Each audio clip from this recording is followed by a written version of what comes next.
So I would like to introduce our honored speaker, former member of Knesset, founder of Elul and Alma institutions, Dr. Ruth Calderon.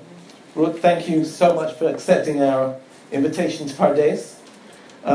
Before I even talk about Ruth, I would also like to give a word of thanks. The invitation to Ruth was by way of a common friend, Pardes board member and law supporter, Suzanne Singer. And I just want to thank Suzanne and Max for making the connection, making the shidduch. And thank you, Suzanne and Max, and we wish you continued health and strength. I have a funny admission. This lecture has been looming over my head for a long time.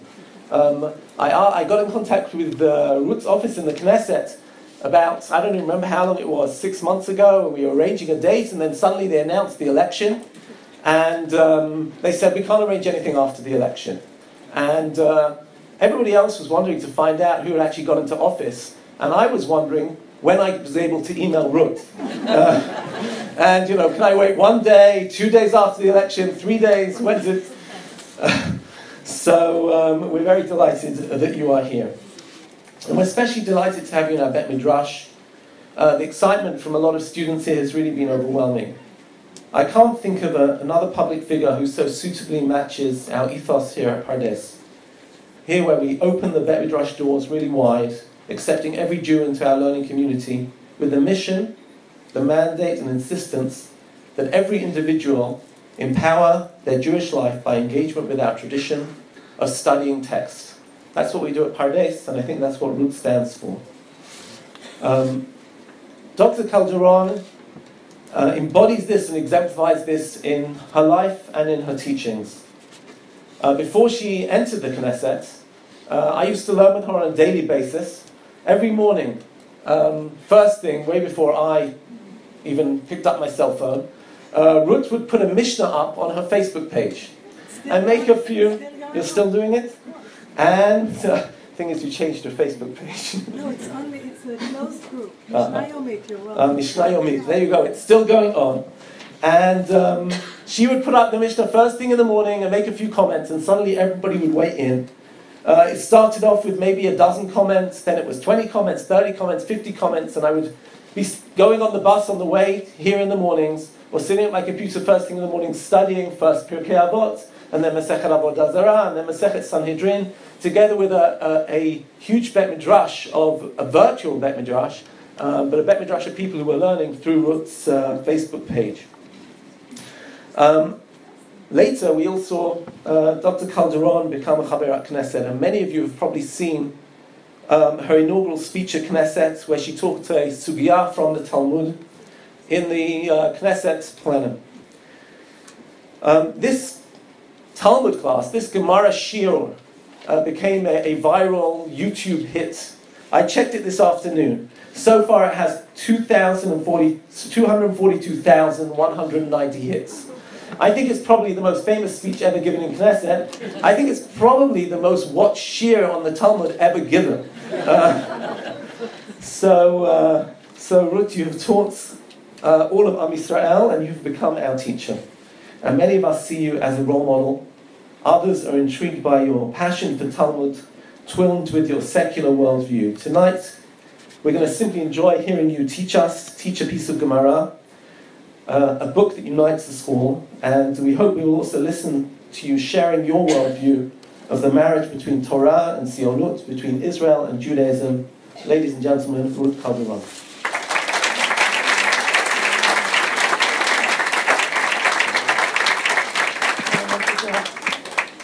I wanted to ask for some water, and maybe I can find a Talmud, Sechet Brachot here, because I'm embarrassed to teach from a page like yours. Until that gets here, I want to say thank you, B'Shvach Achsanya, that Pardes has always been such a warm and welcoming and a good place for me since I was very young, coming to Jerusalem looking for a place to study Torah. We didn't always agree on everything, but I always felt at home here. And especially to Suzanne and Max that invited me here and have been a sort of kind of family for me for many years. many, many years. You look the same, but I've grown. And I feel with Alex's paintings there and Benji as the board of Alma, and I really feel we've come a long way, and thank you for tonight. And also, I must say I'm shocked. You know, I expected some like intimate circle of people. It's intimate, but I want to thank Deborah Harris that is here and that published my book in English and gave me the best translation that farbesed the book in many ways. תודה רבה.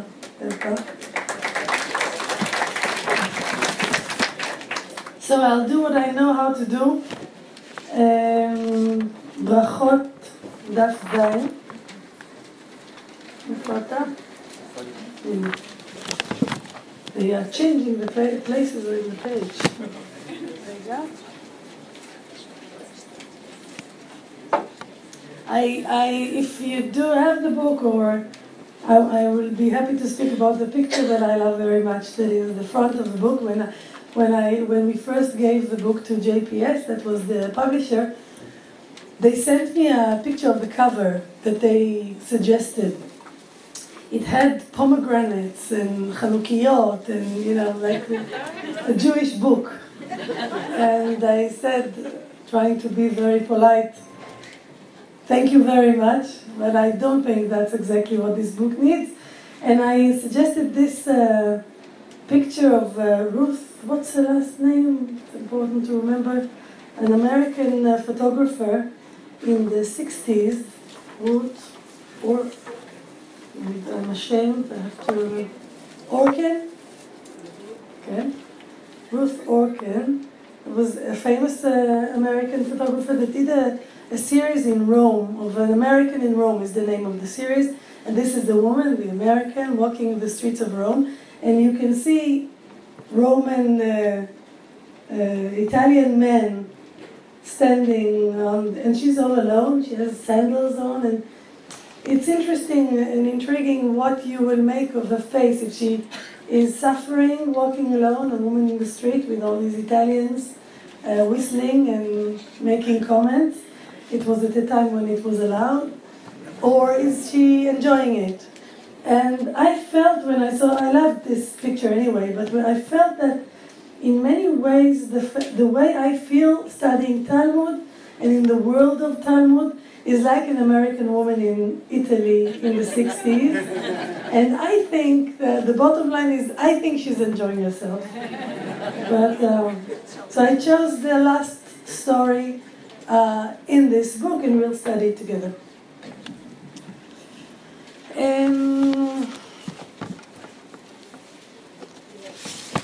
נו, איפה אתה?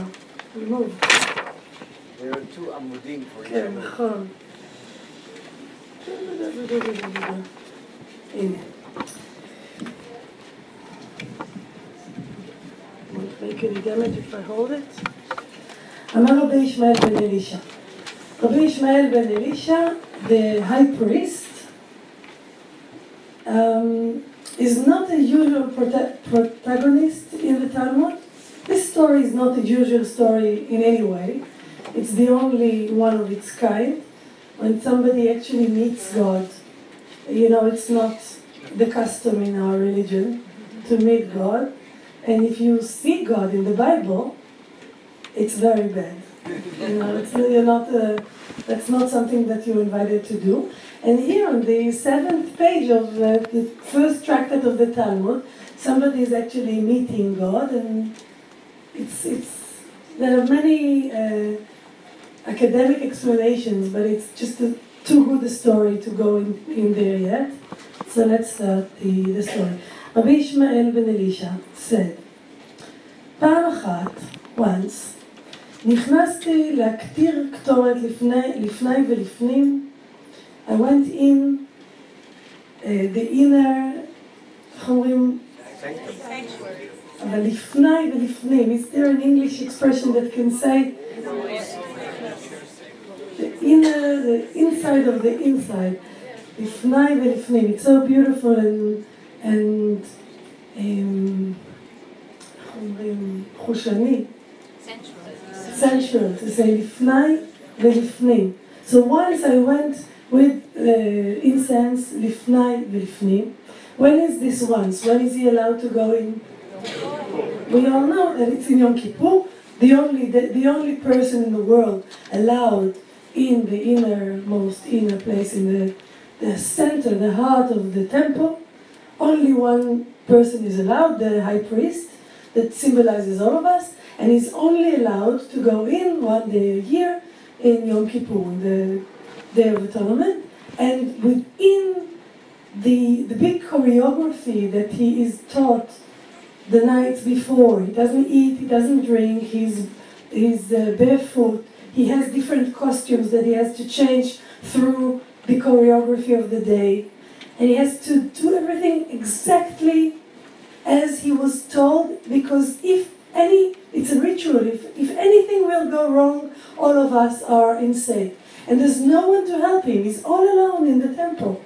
The temple that is like a big factory of kedusha, of holiness, and there are all these priests, and everyone has this job, and since the morning when they go and they say Barkai, when they see the first star, this is when we put the Mishnah on Facebook, you're all invited, Mishnah Yomi, until the end of the day with slaughtering and water and blood and competitions and kalfi and elections, everything happens in the temple. That day, the Day of Atonement, nobody is inside and he's all alone. So solo work, and he has to do all the work of every day, including the slaughtering and so forth. And even things that are not done every day. So at the heart of this day, after he is done half of the work, he's supposed to take the incense, to light it and to walk with it to the innermost, to the Kodesh HaKodeshim.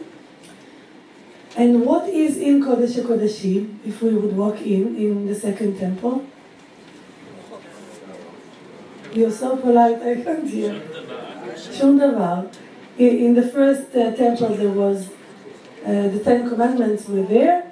The second temple is an emptiness, a void. Is the presence of Shekhinah is there, but you can't see any. There's no ornaments or table or luchot habrit. But you know, as a priest, that you are walking in the most frightening place in the world. This is where the power is. It's like walking into a atomic reactor. Is that normal voice here, or am I getting in trouble? You know, you're walking to the strongest place in the world, where the presence is, and if you walk into a nuclear reactor, not dressed in the right dress or not doing the right things, you are in danger, much more so if you walk into the Kodesh HaKodeshim and you don't do exactly the right thing. So if I try to identify with a high priest, he's not lo ragua, he's not calm, he's very frightening, and he walks in there, and he tells us that once when he walked in there, so every year one of the high priests is walking in there, usually they walk out, they put the incense wherever it should be put, and they go out. This time is different. He says, I went in with the incense, and I saw.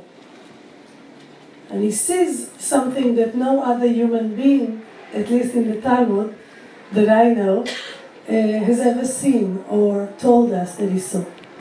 I saw, Akatriel Ya Adonai Tzevaot. A name that is a special name. Again, it's a name that does not repeat itself anywhere else. It's a name that has angel kind of connotations, but it's a name of God. There's no way around it. He saw ריבונו של עולם.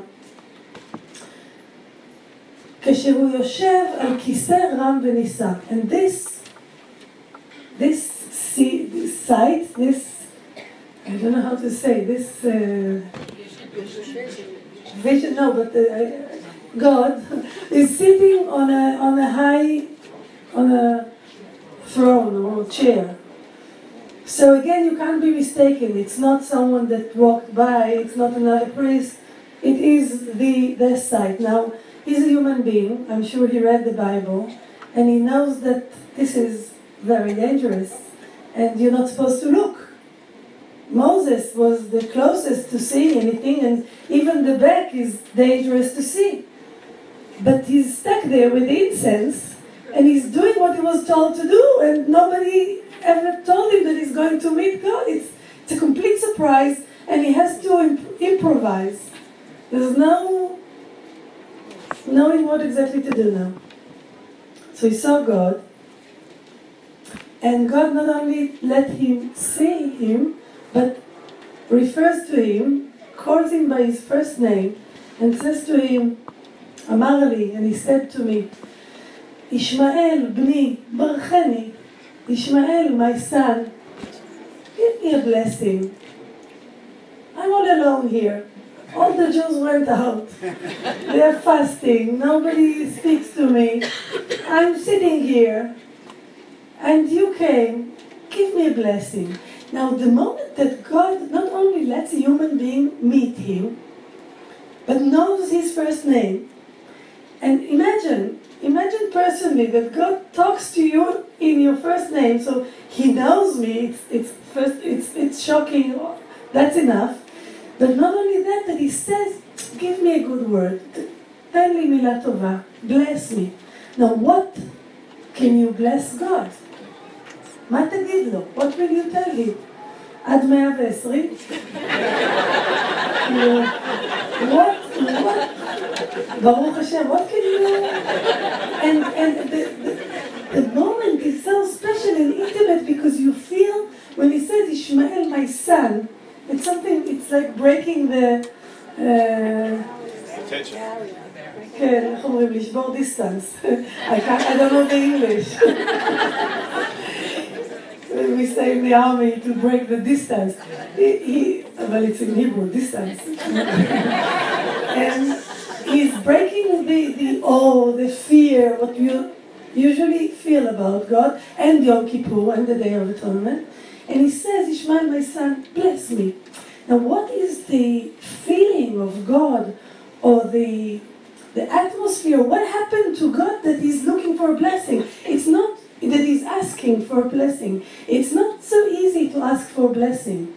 When we studied this at Alma, we did a kind of a practical nisayon, experiment, and we asked people to go home and ask for blessings.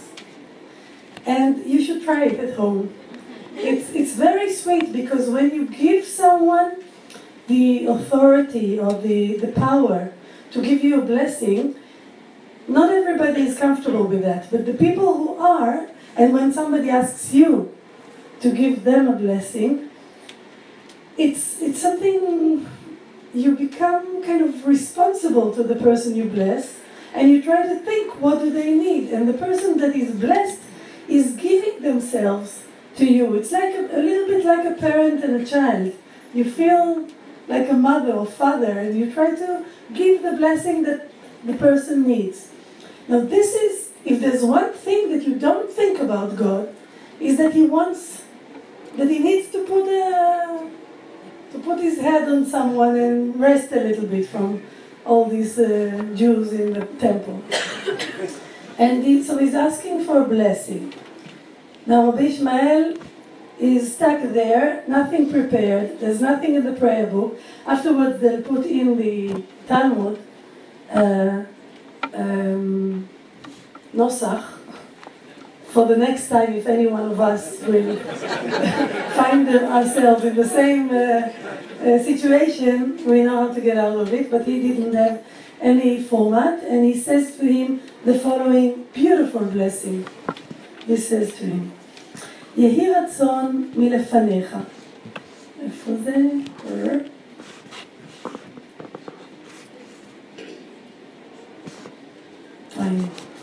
It's double, לא חשוב. יהי רצון לפניך. First of all, he says, may it be your will. Usually, when we ask, we say, may it be His will, God's will. Now, when you take the blessing and you turn it backwards, like a hose of water, but you turn it back on the person that is blessing. I am blessing you that it will be your will. So it's a different way of blessing. Not that you will get the goodness of the shefa, the abundance from outside, but may it be your will. It's the beginning of something that is closer to meditation, or to bring yourself to want what you want to want. You know what I mean? Many times we would like to have a will to do the right thing, but sometimes our will goes to a different place. So I'm blessing you that it will be your will. כל הזמן זה בורח לי. הנה. יהי רצוני לפניך, that it will may be your will, שיכבשו רחמך את כעסך, that your mercy will conquer your anger. So again, what kind of a blessing is it? It is the field of... I'm thinking about something, so maybe I shouldn't ask. It's psychological. It's something about God's personality. And it implies that God has different parts of His personality, and sometimes they are in conflict. When He's angry, and at the same time He has compassion, like we know from our personality. But this is something different from the biblical God, that usually is very clear about what He wants, and He does it. When He's angry, and when He's compassionate, He's compassionate. Here, there's a kind of more Jewish in the way that we know it, kind of New York, Woody Allen kind of Jewish personality. And the blessing is that the compassionate side will conquer the anger side. And that's interesting to say to, it needs an intimate relationship to say to someone that I know that you have an angry side. שיכבשו רחמך את כעסך, ויגולו רחמך על מידותיך.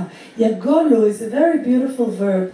It's, I think of like silk cloth that is yagolu, that is flowing over the attributes, the midot. So rachamecha is like a beautiful cloth or something that you can put on the anger. It's a very interesting way to think about the feelings, and it's something that you can cover with another feeling. יגולו רחמך על מידותיך, ותתנהג עם בניך במידת הרחמים, and you will act with your children, that is us, in an attribute of mercy. That's like a child that is buying his father a electric train. You know, like you buy something, you're asking you're giving your father a present that you want to play with. I'm blessing you that you will be good to us. That's one way of seeing it. But if we go deeper into it, it might be, and I think it is, that Rabbi Ishmael knows that God wants to love us. And He wants to be a good parent. And He wants to be merciful. But there's always the other things that either we do or His attributes awake. And He's blessing Him to be the best God that He wants to be. So it will be good for us anyway, but I think it is a blessing to God. ותיכנס להם לפנים משורת הדין. And you will act with us not as according to what we really deserve, which is שורת הדין, the line of din, of law, but לפנים משורת הדין will give us some extra leeway, nice word. תסבירי לי אחר כך. זה לפנים משורת הדין. לפנים משורת הדין, in such a short way, on this לפנים משורת הדין. המקום היחיד שהאנגלית יותר קצר מהעברית. כן, nice, leeway. לפנים, leeway.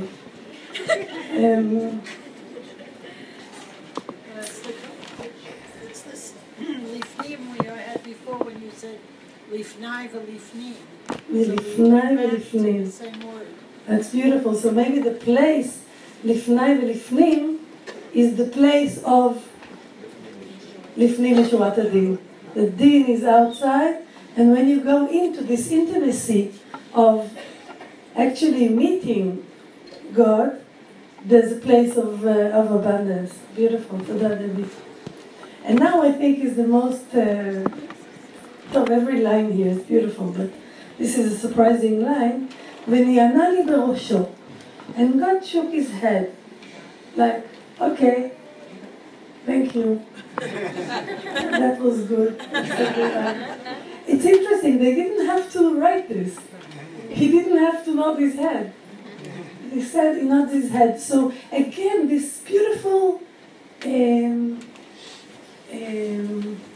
accidental, intimate meeting is going from moment to moment with nobody exactly knowing what's going to happen. I don't know if God was planning for Ishmael and Elisha to come in. I don't know if it was the intention to say, bless me. And of course, the high priest just wanted to finish all his work and לחזור הביתה בשלום and come home in one piece, because it's very dangerous. You know, they were tied in their leg like surfers.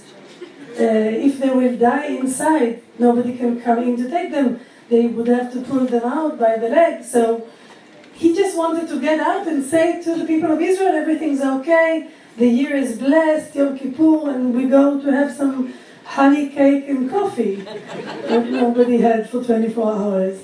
And instead he finds himself in this conversation, in this beautiful conversation that becomes afterwards, the Talmud says that this is the daily prayer of God. יהי רצון מלפניי, שיכבשו רחמיי את כעסי, ויגולו רחמיי על מידותיי. All the blessing that Rabbi Ishmael gave him becomes the daily prayer of God by the Talmud. So he nods and says, okay, thank you. And the Talmud says, V'kamash malan, and what can we learn from this amazing story? What do we learn? Kamash malan, we can learn שלא תהא ברכת הדיוט קלה בעיניך. The blessing of a layman you will not take it for granted. You won't think it's not important. In what way? I learned from this story, and I always feel that even when you walk out of a, let's say, a Leonard Cohen concert, and by chance, and that will always, in another 20 years there will be a Leonard Cohen, I hope. And you, by accident, you walk by his dressing room and he just comes out. And you think to yourself, what does Leonard Cohen need of me to tell him that he sings well? He knows, he's Leonard Cohen. And the Talmud says, no, he needs you. Whenever, if you see someone that you think that he is completely secure about himself and doesn't need you, they do.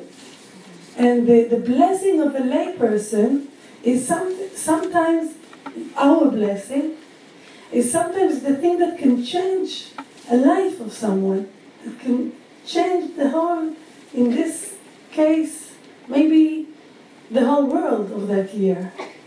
Sometimes when someone is in need and wants us to bless him, few people walk around and ask for blessings. That's not something that we are used to do, but they say don't underestimate. If a man can bless God, each of us can, of course, bless and make a difference in human lives. And I think that's a very big lesson to learn. And together with it, the interesting theological question and thought of what kind of God is this storyteller that somehow got his story into the Talmud. And if he would ask us and we wouldn't know, I'm not sure that the committee would let it in. Because it's a very wild, very daring story of the relationship between God and man and who God is. And the guts that the storyteller has to imagine that God might be in a moment of need of a blessing. In my religious thinking, as you said, Alex, as a secular person, but the Ribono Shel Olam that I can imagine, the fact that, and that in that sense, maybe that's why I'm so in love with Talmud and I didn't find myself so much in all the Bible education that we got in school. The stories were amazing, but the protagonist of God of the Bible, very frightening and like a force of nature. And here, the rabbinic literature, or the rabbinic culture, is bringing about a new option of God that has in it moments of weakness or maybe being tired, but in any case, a place that is a little soft and lets a human being come in and feel that we are important in there, that there is some cooperation between God and man that is not only he tells us lech lecha and we go, which is of course one sense of God, and the layers don't disappear when they layer themselves one on top of the other. But I think the rabbinic layer that comes out of a terrible generation of destruction, and I might even use the word Holocaust, the survivors of the destruction, some of them lost belief completely, and some of them came up with a complexity of the image of God that allows the sadness or the softness, something very mature. I feel that it's like if the biblical God is like a young father that we see like this giant lion in the case of my father. When he grew older and I began seeing the weaknesses and I understood that he needs me, it doesn't make it less of a great father. It makes our role in it much more possible or wide or different. And I think as a parent, if we can take this blessing of Rabbi Ishmael to everyday life, when I come home and I had a long day and I walk up the stairs and I tell myself before the last step of stairs that this evening I'm not going to be angry if it's a mess when I come home and they didn't take the dog out, and it's okay, it's supper time and it's family time and I'm going to be, flexible. And then I open the door and it's like, take the dog out, but take your shoes in. It's very difficult to actually do what you promise yourself on the stairs when you walk in the door. And that's where this meditation of saying, may it be my will, that you say to yourself, and bichlal, prayer, not as something that you ask from the outside, that someone will give me, but some kind of prayer that is going inside and is asking for the pieces of my soul to somehow sit in the right place. It's like something that is turning around there, and we never know how it will sit when the music stops.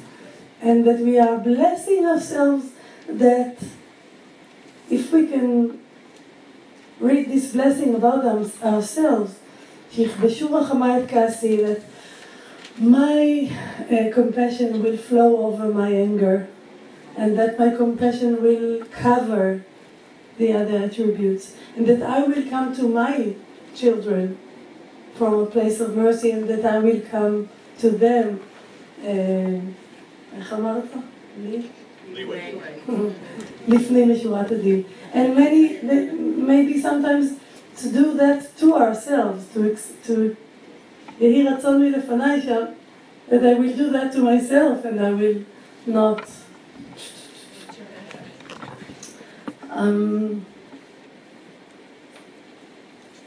And then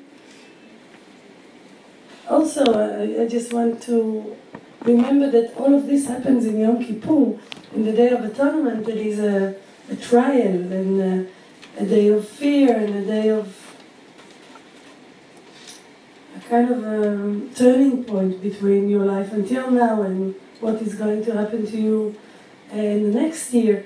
And usually we are very afraid and we fast and we give ourselves a hard time and we hope that we will be judged to a good year. But this story is interesting. It talks about what you do inside the day itself. That while you are fasting and standing in synagogue and walking home and walking back, maybe there's someone there that needs your blessing, and it's not about the outcome, it's about something. It's interesting because Talmud, or we like to think of the rabbis as the people that built protocol. Everything is in protocol. You wake up in the morning, right hand, left hand, you pray, everything is by protocol. And here, in the holiest day in the year, that has a very harsh protocol, that you have to do exactly by the book, suddenly something happens that is completely jazz, that is out of you don't have notes for. And that thing that happened out of the notes, it happened when he did the right thing, but didn't plan for it. Dafka, that was the place, the drama, or the important place. That is the story that got it. All the other high priests that walked in Yom Kippur, we don't have stories about them. There is a story of a high priest that says, I saw an old man inside. Or there's like sentences, but there's no story like this, the beginning and an end, and tension within it. I'm just saying that like they usually do, in a very short story, those anonymous storytellers of the Talmud that I'm so enchanted by their work, are able to, on one hand, keep the culture or the tradition in its place, in other words, to be completely surprising and wild and daring and make my concept of blessing, the Day of Atonement, God, the High Priest, change it, really move it in a beautiful artistic way, and unfortunately in a way that, I will say it politely, because we are Anglo-Saxons here, doesn't exist very much in rabbinic literature that we find today, or in the rabbinic voices that are official in Israel today. It's interesting how the Talmudic storytellers and the Talmudic editors that edited it in and didn't make it disappear from our eyes, how they trusted the Jewishness and Judaism generally, and they didn't have to make all the stories end with a good, educational ending where the rabbi is always right, like we usually get. And even when you're young, you know how it's going to end, and there's a feeling that today and Pardes is a very beautiful exception of what I'm saying, but in the public sphere of Israel, there's so little there, so little courage, or when we talk about being creative, in order to be creative, you have to take chances and to not do the usual thing and not to be so afraid. You can't jump if you don't leave the ground. And here we are talking about rabbis of the 3rd, 4th, 5th century in Palestine or in Babylon, and they're just building this culture of the rabbinic Judaism. It's still new, they have a lot of people to fight with, and still they are talking about their culture in such a beautiful, I don't know, I don't have enough English expressions to say how much I really am trying to learn from them how to live within my Jewish culture. That is, when I say I'm not halachic, I'm not religious, I'm not, usually it's like either you are or you are not. That's also, there's no creativity in that. If you are, people think that they know exactly what you are, and if you're not, they think they know exactly what you're not, where the possibilities are so many, and in a human being's life, I've changed so many times in the way I feel, and it's so interesting that I needed to be 20 years old in order to find the Talmud, because it was never to be found where I grew up, not at home, not in school, not anywhere, not in the library. We never heard about it, so it made me really want to find it, because if they hide it from me, it must be something interesting. And once I found it, it's like this is the underground literature that I read under the books in order to get the, excuse me, my English is not coming in yet, to get the hashra, the inspiration as to how to be a Jew. And it's funny or sometimes sad, that the Judaism or the rabbinate of today,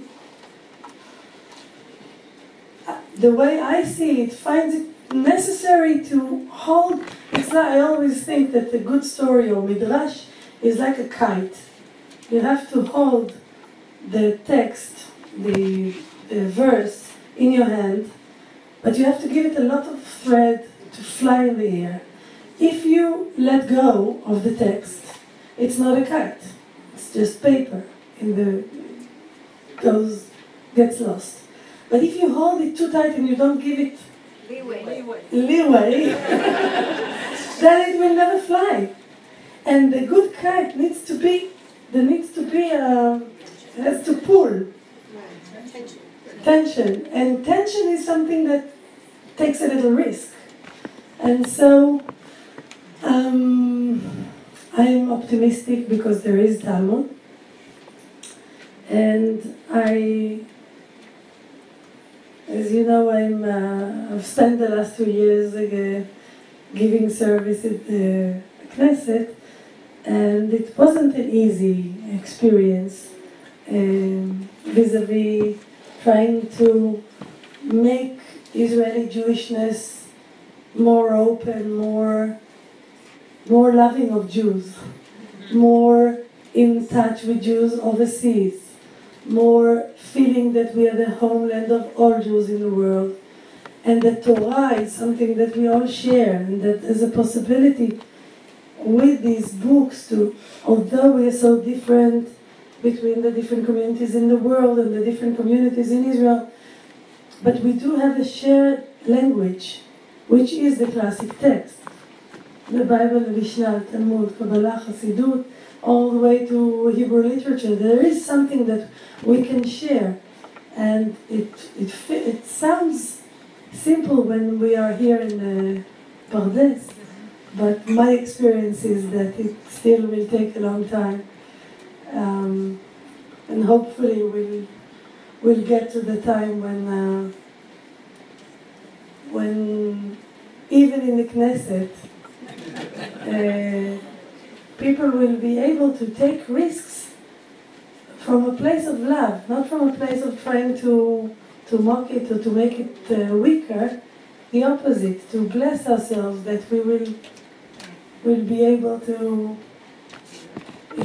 He didn't bless him that the anger will disappear or that he will not be angry. He blessed him that everything will stay there, that you will be able to work from the place that you want. And I'll just finish with the beginning of this page, דף ז עמוד א', אמר רבי יוחנן, you don't have it, I'll just tell you. Rabbi Yochanan says, Mishum Rabbi Yossi, how do we know that God prays? It's a funny question. They are always tricking because the question is not how do we know that God prays. Who would think that God prays? Why should God pray? They make that as a given. God prays. What's the evidence that God prays? So they give evidence and they say a verse, והביאותים אל הר קודשי ושימחתים בבית תפילתי. So בית תפילתי, the house of my prayer. So if God says, house of my prayer, that means that he prays. That is the evidence. And then they ask, their prayer, he didn't say my prayer, it said, bet tfilati, not bet tfilata. And then they say, Amar Rav Zutra bar Tuvi Amar Rav, another generation, my metzale, what does he pray? What's the What prayer does he say? Nusach, what prayer does he say? And then they say, what we just learned, יהי רצון מלפניי, שיכבשו רחמיי את כעסי, ויגולו רחמיי על מידותיי, ואתנהג עם בניי במידת רחמים, ואכנס להם לפני משורת הדין. And again, what he did in my life is that many times that I want to pray outside, I want something to change, I want some otherness to see me, and I still want. I try to ask many times there's something there that I can ask myself, or ask that it will be my will, that at least I will do in this situation the best that I can do before I'm asking for the big forces above me to do what they can do. So I'm stopping here. If there's anyone that wants to say anything or ask anything, I'll be happy.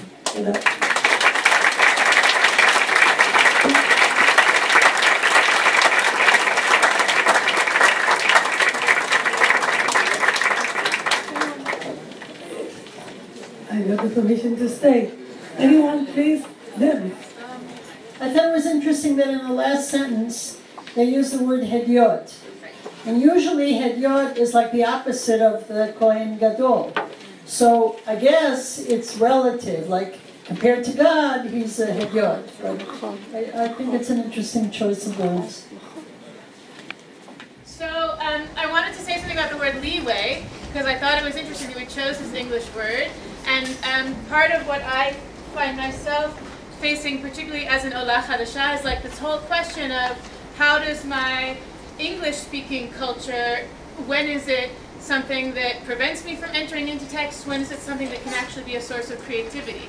And so, this idea of using the word leeway as a way of thinking of Yudpei Shurat Hadin, the word leeway, for those of you who don't know, comes from what happens to a ship when you're trying to sail in a particular direction, right? And so one thing that happens to a ship when you're trying to sail in a particular direction is that it also gets blown toward the lee. It gets blown also off of its course in the direction that the wind is actually blowing. And so when we say in English that we're giving someone leeway, what we mean is that we're accounting for the fact that even though we aim in a particular direction, there's always going to be some drift because of the way that the wind is blowing. And so I thought it was sort of this beautiful way of thinking about what we're asking of God, that we're asking God to recognize, particularly around this idea of chet as missing the mark and having to do with Yom Kippur, that when we set a course in a particular direction, we're always going to also have to take into account the fact that there's going to be slippage toward the lee, right, in the direction that we can't account for. That's so beautiful. I just want to say something about that and about using your English when you are coming to Israel and studying text. I think Israel doesn't say it enough, but we are not used to saying things like that, bichlal, to anyone. But I want to say that I feel that we are so fortunate that the English-speaking community, English-speaking Jewish community, is here and doing what you do, that is balancing something and giving some kind of gravitas to our culture. And not all of you that are here, that is amazing to make Aliyah, but also all the Jews where you come from, that I feel and I felt in the Knesset that people are making decisions and not thinking all the way through who's going to pay for these things. When we do something to the Sarah Chutz, the foreign minister of Turkey, what's going to happen in the Turkish Jewish schools? When we do something to the American officials, what's going to happen in the campuses in America? There's something that we forget, and it has a long history. And I just want to say that the fact that there are communities like this, and the way I say many times that Judaism in Israel is like a series in the first season. And in America, it's like in season 34. And when you come back home, nobody will believe that the good wife is going to be a politician. Or, I don't know. Nobody saw that scene yet. And I'm sure that you know the feeling that you're in the same series, but you went back a few seasons. And you can't tell, no, they don't believe you that it's going to go. I'm optimistic that it's going to go to a certain place. So I just wanted to use this opportunity to say thank you. One more.